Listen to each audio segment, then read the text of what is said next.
Ikaw, sumusobra ka na. Di ba sabi ko sa'yo, huwag kang lumayas ng bahay, magsahin ka? Kalinang-kalina ka pa, ha? Huwag mo akong ginaganyan, binata na, huwag mo akong pinapaya. Sagot ka ba? Yan malulong mo sa mga kabarkada mo? Mga pre, kanina, yung matanda, ang ginupitan ko, naguguluhan ako, hindi ko malaman kung kurukat o kalbo yung gupit niya eh. Pinahirapan ako kanina eh. Oo, pre, ganyan talaga. Maski sa akin, yung huli kong ginupitan, yung bata, ang likot, ang ligalig. Galaw ng galaw, umiiyak pa. Buti na lang yung huli kong ginupitan. Okay. Bilis ko lang natapos. Sparring Paul to ah. O ano, saan kaya galing yan? Mukhang malungkot eh. Uy, pare Paul, saan galing? Eh, pre, nagatid ako sa asawa ko. Ah, ganun ba? Ano ginagawa dito? Eh, napapahangi kami ng mga tropa eh. Ah, dito wala ako, pre. May asik-asuhin pa ako. Pagod ako sa biyahe. Baka yung anak ko sa bahay. Baka wala pang sinaing. Sa aking anak kong panganay kasi napakalias nun. Sige na, ikaw ang bahala. Nauna mo, pre. Mawawa naman yung taong to. Grabe pagod. Oh, ba't madilim? Ba't walang tao? Mga bata talaga to. Nasa lesa na naman, oh.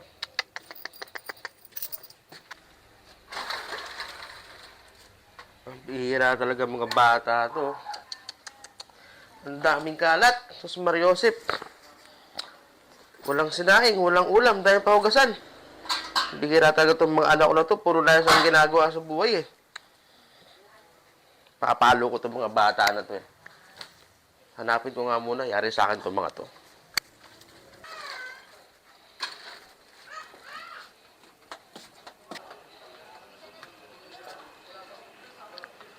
Aso na kaya itong mga bata na to? Saan kaya naglalaro to? Kaninang-kanina pa, eh. Hindi pa umuwi, eh.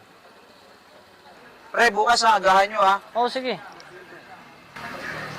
Uy pre, paring Paul oh. Oo nga, ano. Galit na galit ah. Mamadali pa maglakad eh. Parang galit na galit yata. Oo nga eh. Ano pre, titira na ako ha, baka sabihin niyo, dinadaya ko kayo.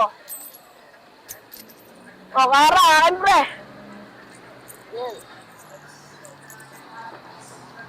Anong kara? Anong kara? Kanina ka pa, hinahanap kita. Huwag ka sa akin. Mamaya ka sa bahay. Yari na naman si Joshua, papaluin na naman ng papa niya. Oo nga, tawin tayo. Tara. Ikaw, sumusobra ka na. Di ba sabi ko sa'yo, huwag kang lumayas ng bahay, magsahin ka? Kalinang-kalina ka pa, ha? Huwag mo akong ginaganyan, binata na, huwag mo akong pinapaya. Sagot ka ba? Yan malulong mo sa mga kabarkada mo? Nagkakarakros, tama ba yan? Ano sabi ko sa kanila? Bago umalis.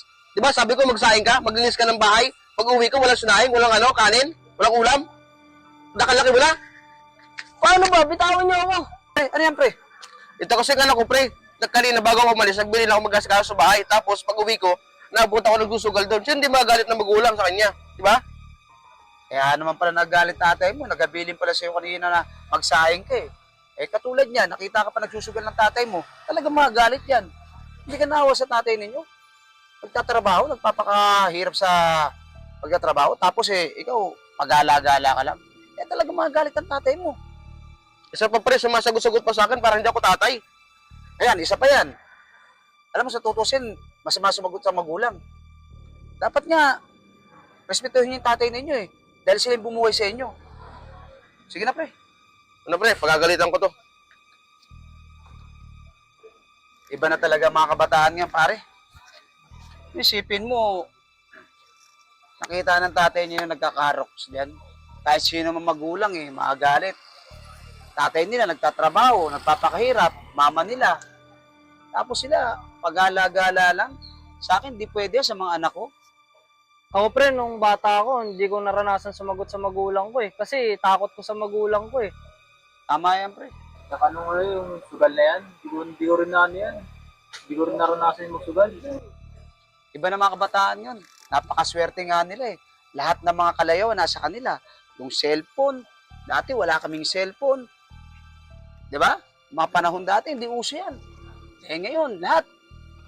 Nasa kanila na. Biruin mo pre, anong oras na, nasa labas pa yung mga bata, no? Oo, di ba?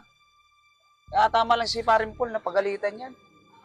Sige na pare, anong oras na? O sige, uwi na rin ako. Nagugutom na ako eh. O sige, salamat sa time na pag-uusap natin ha. O sige, sige. Maaga ka pumasok bukas ha. Sige na.